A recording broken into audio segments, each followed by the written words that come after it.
Derek, ipinagtanggol si Pernilia. Galit na galit kina Andy at Pilmar. Magpakalalaki ka.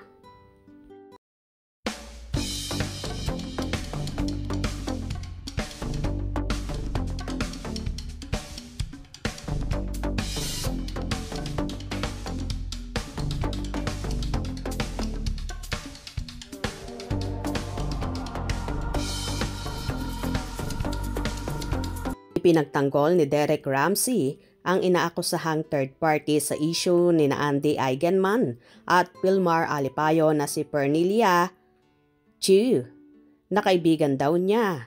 Sa panayam ni OG Diaz, sinabi ng aktor na irresponsable umano ang ginawang pagpo-post ni Andy sa social media. For me, you should have not done that. Kung galit ka, naiintindihan ko yon. Nasa kultura ng Pilipino yon. Mali na magpatato sila together. She's a foreigner. She didn't do it with intent to hurt Andy, sabi ni Derek. Andy, mali ka. Babae ka. Hindi kita aawayin. That was very irresponsible of you because you don't know how a post like that can really destroy somebody. Pagpapatuloy pa niya.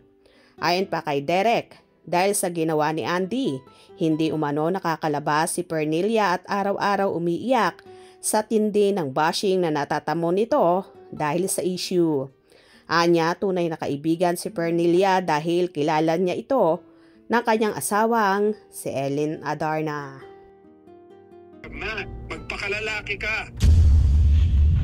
Ayusin mo ang problema mo sa asawa mo. Unahin mo yan. Tama ka dyan. Pero wag mong bastusin yung tao na tumumulong sa'yo sa lahat ng problema mo. Ikaw okay ka na, di ba? Paano si Perna umiiyak? For me, sorry Andy, what was your intent with all of this? Because right now I'm believing, Andy, your intent was to destroy Pern and hurt. This poor lady is hiding, afraid for her life because she's getting threats. I am mentally strong. She is not.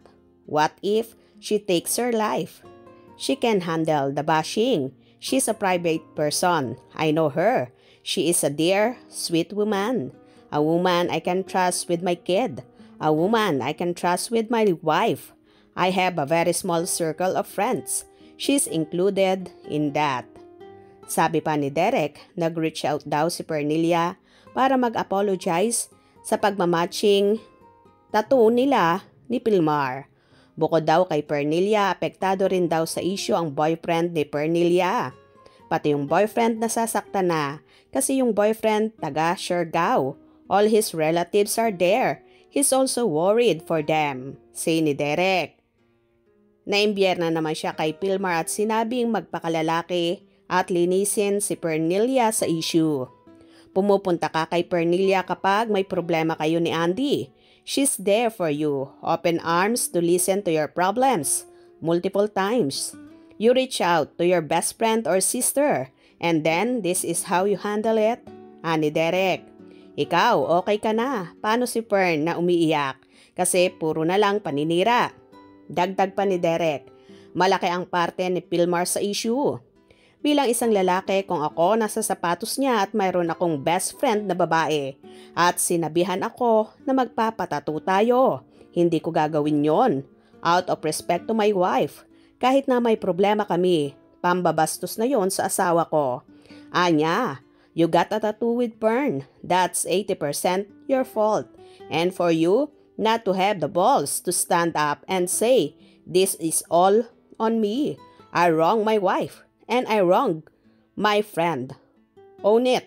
And then, maybe, I will have some respect for you. Tila galit na galit nga si Derek sa mag-asawang Andy at Pilmar. Lalong higit sa lalaki na sinasabi pa nga na ayusin ito dahil kawawa ang kaibigan nilang si Pernilia.